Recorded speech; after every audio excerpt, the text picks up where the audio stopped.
Renuka from grade 7. Today my topic is about thermodynamics.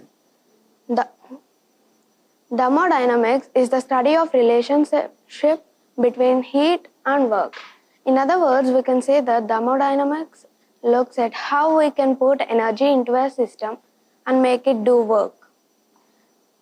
By 1650, they built the first vacuum cap. In 1761, they discovered that ice absorbs heat without changing its temperature when melting.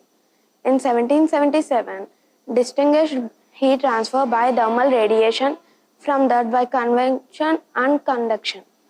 1791, discovered that all bodies radiate heat no matter how hot or cold they are.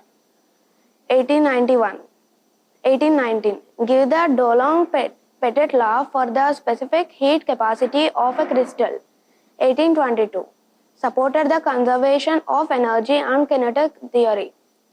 1831, demonstrated that black body radiation can be reflected, refracted, and polarized in the same way as light.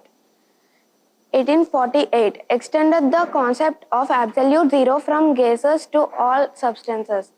1889, relates to the voltage of electrochemical cells to their chemical thermodynamics was the Nernst equation.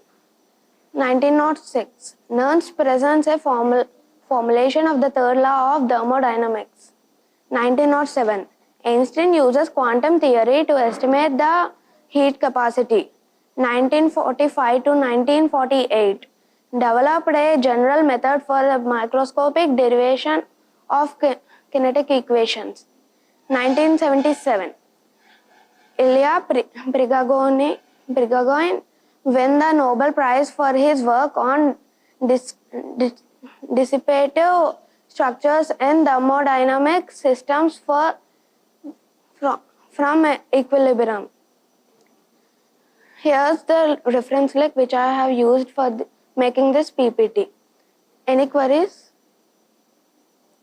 I would like to thank my English teacher Abirami ma'am and Sastri sir who gave me a golden opportunity to work on this project.